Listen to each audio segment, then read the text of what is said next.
Assalamualaikum warahmatullahi wabarakatuh. Jumpa lagi di channel Babe Rahman, channel yang memberikan trik dan tips teknik negosiasi kredit macet di lembaga keuangan. Bapak Ibu, kali ini kita akan bahas pertanyaan dari Ibu Fatmawati di Purworejo, Jawa Tengah. Ibu Fatmawati ini bercerita bahwa dia punya pinjaman, sekarang sisanya tinggal 170 juta rupiah. Dan dari hasil menjual aset hanya terkumpul uang 100 juta rupiah saja.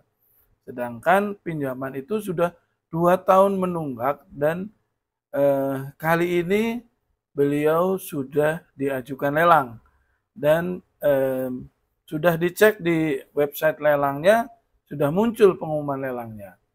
Nah, dia berawal bertanya, Pak, bagaimana cara saya agar bisa bisa melunasi 100 juta saja, sedangkan sisa pokok utang saya 170 juta rupiah. Kemudian dari tanya jawab saya dengan beliau, ternyata beliau pinjam di sebuah bank pemerintah, sudah menunggak 2 tahun, dan menurut beliau, agunan yang beliau berikan itu berupa tanah dan rumah, itu nilainya tidak cukup kalau untuk melunasi 170 juta rupiah. Sedangkan dia mencoba menjual asetnya yang saat ini buat jaminan bank itu hanya ditawar 100 juta rupiah. Nah, dia maksudnya inginnya karena aset yang buat jaminan itu adalah satu-satunya rumah yang dia miliki, yang dia tempati bersama suami dan istrinya, suami dan anak-anaknya, beliau ingin segera selesai hutangnya, walaupun dia akhirnya tidak punya rumah dan dia harus kembali kepada orang tuanya, gitu. Dia ingin menyudahi hutangnya dengan cara menjual itu. Nah, maunya memang aset yang dibuat jaminan itu dan dia ingin menjual agar segera hutangnya lunas, segera bisa merintis usaha baru tanpa harus dihantui dengan hutang. Kira-kira seperti itu. Nah, tentu Bapak Ibu kita sangat mengapresiasi ya niat baik Ibu Fatmawati ini. Dia berharap hutangnya bisa dilunasi dengan 100 juta. Cara berpikir dia sederhana, asetnya memang itu yang buat jaminan dan hanya laku 100 juta gitu. Sedangkan sisa utangnya masih 170 juta. Jadi Ibu Fatmawati bahwa harus dipahami bahwa bisnis bank adalah jualan duit. Ya, ketika dia mengeluarkan kredit, dia tentu berharap agar kreditnya kembali bersama anak dan cucunya, bersama denda dan bunganya, gitu. Nah, kalau terpaksa, kalau terpaksa tidak bisa kembali dengan anak dan cucunya, tidak bisa kembali dengan bunga dan dendanya, setidaknya dengan dendanya, dengan bunganya, denda dihapuskan gitu. Kadang ada pertanyaan, Pak, tapi gimana kalau nggak segera dilunasi, dendanya jalan terus, Pak. Dulu hutang saya cuma sekian tahun yang lalu. Sekarang sudah hampir 2 kali lipat karena dendanya jalan terus. Saya khawatir nanti kalau nggak dilunasin, semakin membengkak, saya nggak bisa membayar gitu. Nah, Bapak Ibu, bunga dan denda itu adalah sistem yang ditanamkan di komputer ya, sistem akuntansi yang ditanamkan di komputer. Dia akan berhitung jalan terus sesuai dengan program yang ada, yang ditanamkan di komputer itu. Tapi secara manual denda itu bisa dihentikan, denda itu bisa dihapuskan gitu ya.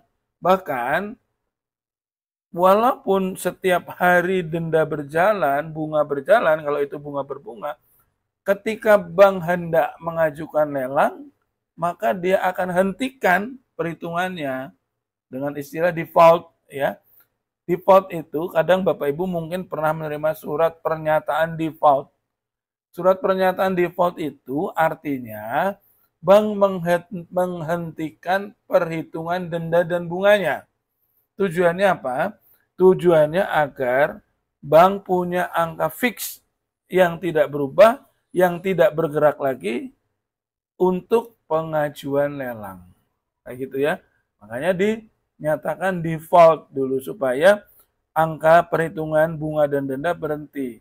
Sehingga saat diajukan ke kantor lelang, angkanya tidak berubah lagi. Sehingga bila dilelang dan ada pemenang lelangnya, maka angka yang harus dilunasi oleh pemenang lelang adalah angka yang pasti juga. Karena sudah dihentikan perhitungan bunga dan dendanya. Itulah kenapa dulu saya pernah jelaskan di konten saya sebelumnya, salah satu tanda bahwa Anda mau dilelang adanya surat pernyataan default. Seperti itu ya Bapak Ibu. Nah, kembali ke pertanyaan Ibu Fatmawati bahwa karena bank bisnisnya jualan duit, maka dia tidak akan mudah memberikan keringanan. Apalagi kok keringanan pokok ya, keringanan bunga saja mereka juga tidak akan mudah gitu. Mereka akan bertahan, mereka tidak akan berikan keringanan ketika dia melihat bahwa memang debiturnya masih mampu dan debiturnya itu ada, uangnya ada gitu. Sehingga dia tidak akan dengan mudah, apalagi kok masih keringanan di bawah pokok gitu ya. Jadi menurut saya apa yang ditanyakan Ibu Fatmawati ini sebenarnya berita baik ya, berita baik buat Ibu Fatmawati. Karena menurut Ibu Fatmawati itu rumah beliau dilelang dengan angka 286 juta. Nah, ini lelang pertama. Setelah 2 tahun menunggak, ini baru lelang pertama. Nah, artinya bank belum menyadari bahwa aset itu tidak akan laku segitu. Seperti itu ya. Nah, jadi saya rasa Ibu Fatmawati ini tidak perlu menjual rumahnya dulu. Gitu. Nggak usah tergesa-gesa menjual rumahnya dulu, apalagi cuma laku 100 juta ya. Pertama, bank juga tidak akan mau. Yang kedua, kalau Ibu jual rumah itu, Ibu harus pindah dari situ. Sedangkan rumah utang juga nggak lunas gitu ya. Padahal sertifikat ada di bank. Jadi biarin aja. Nggak usah dijual dulu, tempatin aja dulu gitu. Sampai bank menyadari bahwa lelangnya tidak laku. Ya, ketika lelang tidak laku, maka bank akan evaluasi lagi. Bank akan lelang lagi yang kedua. Biasanya diturunkan 70% gitu. Turun 30% ya, dilelang di 70%. Nah, kalau dilelang kedua nggak laku lagi, bank akan melelang yang ketiga. Nah, kemungkinan lelang yang ketiga itulah di angka pokok utang. Gitu ya. Nah, kalau di angka pokok utang 170 juta pun tidak laku, ya tadi kan Bu Fatmawati menceritakan bahwa sisa pokok utangnya masih 170 juta. Nah, kalau lelang ketiga di 170 juta nggak laku, biasanya bank akan mereview ulang nilai agunannya ya, nilai agunannya. Nah, itulah yang sering terjadi dengan beberapa kali saya bahas di konten saya sebelumnya tentang lelang konkuren. Itulah yang akan terjadi bila lelang di angka pokok pun ternyata tidak laku. Nah, ketika dilelang angka pokok tidak laku, bank akan review ulang berapa sih nilai jaminan yang real saat ini, berapa sih nilai pasar yang wajar jaminan Bu Fatmawati ini, berapa sih nilainya gitu. Mereka akan review. Bagaimana caranya? Mereka akan tanya ke lingkungan, mereka tanya ke kelurahan, mereka akan cari data berapa nilai pasarnya. Nah, kalau kemudian diketahui ternyata penawaran tertinggi hanya 100 juta, seperti yang Ibu Fatma tadi sampaikan, berarti bank akan dalam posisi dilema. Ya, dilelang 100 juta, kok kayaknya nggak mungkin. Karena nilai kerugiannya terlalu besar. Ya, pokok utang masih 170 juta. Sudah 2 tahun menunggak, artinya bank sudah merugi banyak. Untuk dilelang di angka 170 juta saja, bank sudah merugi 2 tahun tidak menerima pembayaran bunga dari uang kemacetan 170 juta itu. Dan bila dia harus melelang secara konkuren, ruginya 2 kali. dia harus lelang di bawah pokok utang. Artinya merugi lagi. Sudah nggak terima hasil dari bunganya dan dendanya, sekarang harus merugi lagi dikurangi pokoknya. Nah, kalau mungkin berkurangnya nggak terlalu besar, mungkin hanya 10-20 juta dari jadi 150 turun ke 150 mungkin akan menjadi pertimbangan daripada uang saya berhenti di Ibu Fatmawati bertahun-tahun nggak ada penyelesaian, ya udahlah dilelang 150 juta saja. Yang penting uang balik bisa saya putar lagi ke nasabah baru. Itu pertimbangan bank mengapa mereka melakukan lelang konkuren. Tapi dalam konteks masalah Bu Fatma ini, saya tidak meyakini bank akan melelang secara konkuren dalam waktu dekat. Minimal ya, minimal dalam waktu dekat. Karena apa? Spreadnya, selisihnya terlalu jauh. 170 juta pokok utangnya dengan nilai pasaran sekarang 100 juta. Jadi nasihat saya apa? Saran saya apa? Saran saya Bu Fatmawati nggak usah dijual rumahnya. Nggak usah dijual. Paling tidak Anda 2-3 tahun ke depan Anda masih aman menempati rumah itu. Terus kapan harus dijual? Nah, kapan harus dijual? Itu bila Bapak Ibu Fatmawati ini mendapatkan indikasi bank akan melakukan lelang konkuren.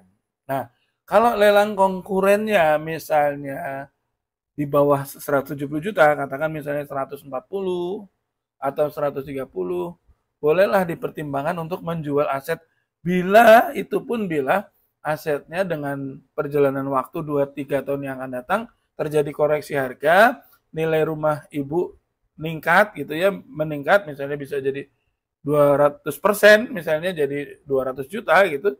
Kalau melunasi 130 ada kelebihan 70 juta, mungkin bisa dipertimbangkan gitu ya. Tapi kalau masih imbang ya, masih imbang antara harga rumah dengan nilai lelang, ya ngapain juga harus dipaksakan dijual gitu. Biar aja kalau memang harus terpaksa dilelang, biar aja laku ke lelang gitu. Setidaknya kalau laku ke lelang ada tahapan yang masih panjang, bisa 2-3 tahun yang akan datang, sehingga saya berharap Ibu Fatma ini ekonominya bisa recovery, bisa pulih, bisnisnya membaik, dan bisa melunasi sendiri tanpa harus menjual aset. Saya berharap seperti itu ya. Jadi dalam kasus Bu Fatmawati ini, yang Ibu harus lakukan itu bukan bagaimana cara menawar bank agar bisa dibayar 100 juta, tapi ibu pakai strategi biarin aja gitu. Biarin aja kalau ibu yakin nilai rumah ibu itu hanya 100 juta, sedangkan sekarang dilelang masih 286 juta, potensinya berarti nggak laku. Berarti ibu masih aman gitu. Nggak usah ibu harus panik kemudian menjual rumahnya sementara hanya ditawar 100 juta dan ibu masih punya problem lagi bagaimana menawar ke bank agar mau dilunasi 100 juta. Kenapa harus berpikir repot seperti itu? Justru ibu malah berpikirnya bersyukur berarti kemungkinan dilelang dengan angka segitu tidak laku. Kan itu cara berpikir sederhana dan efektifnya, efisiennya. Berarti bersyukur untuk kali ini lelang pasti nggak akan laku. Nah biarin aja waktu berjalan, biar bank koreksi lelangnya turun lagi, biarin dulu gitu. Kalau memang ibu merasa nyatanya tanah dan rumah ibu itu saat ini memang nilainya cuma 100 juta. Artinya posisinya akan deadlock. Deadlock, bank tidak akan melanjutkan lelangnya. Nah inilah Bapak Ibu yang saya sering sampaikan ke teman-teman semua. Jangan panik dengan lelang. Karena lelang bukan akhir segalanya. Bisa jadi lelang itu malah merubah keadaan.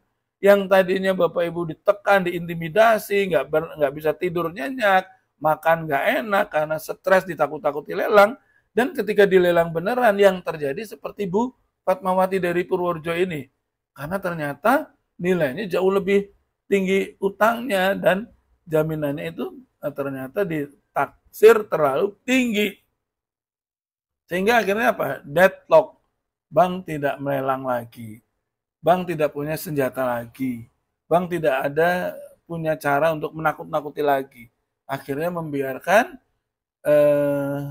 dia akan fokus ke penagihan-penagihan di kredit berikutnya. Jadi kredit macet yang lain maksud saya gitu. Jadi Bapak Ibu kasus Bu Fatmawati ini sebenarnya banyak terjadi di masyarakat ya. Banyak terjadi di masyarakat di mana petugas yang bagian appraisal itu terkadang tidak mempunyai analisis yang informasi yang cukup tentang nilai appraisal agunan yang diserahkan oleh calon debitur.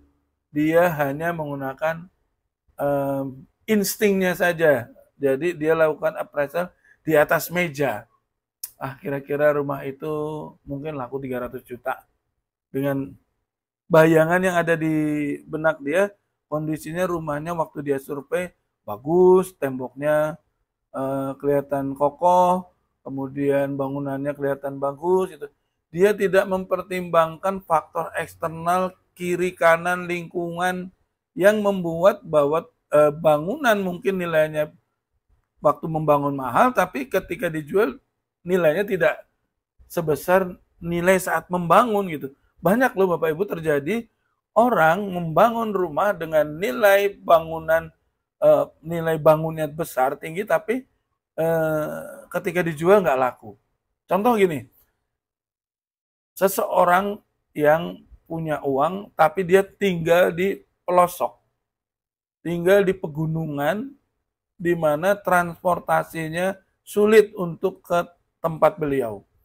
Transportasinya harus menggunakan kendaraan yang khusus sampai ke situ, gitu ya. Jadi bukan daerah yang lalu lalang transportasinya mudah. Gitu. Misalnya dia tinggal di sebuah desa, kemudian dia punya rumah di bukit gitu. Alat kendaraan ke sana itu tidak ada. Alat kendaraan umum yang sana nggak ada, sehingga dia kalau belanja untuk membangun rumah di sana, dia akan mengeluarkan biaya lebih besar.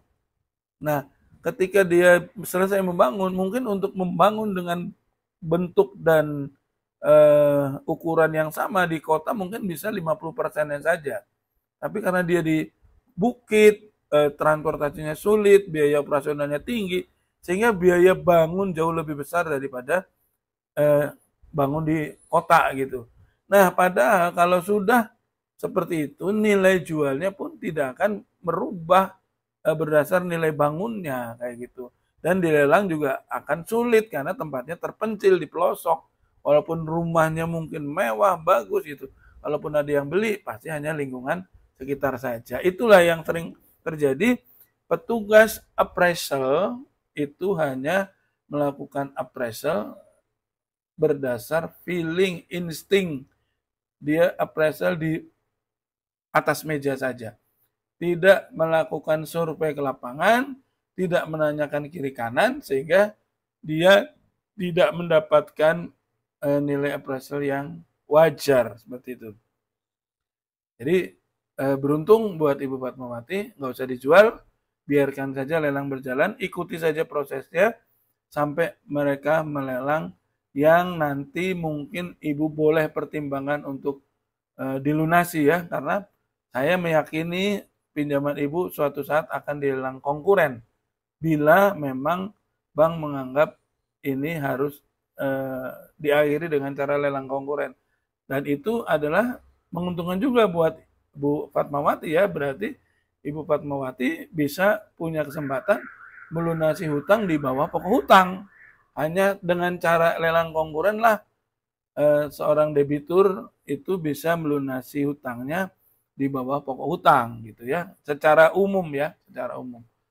Kayak gitu ya Bapak Ibu, jadi ambil pelajaran yang baik dari kasus yang menimpa Bu Fatmawati ini, tidak perlu panik, bisa jadi ini menguntungkan dan Ibu Fatmawati salah analisa, bukan malah memikirkan bagaimana cara bank mau menerima 100 jutanya, tapi biarkan saja biar bank sadar bahwa appraisal yang dia lakukan itu over taksasi. Demikian, semoga bermanfaat. Jumpa lagi di lain kesempatan. Assalamualaikum warahmatullahi wabarakatuh.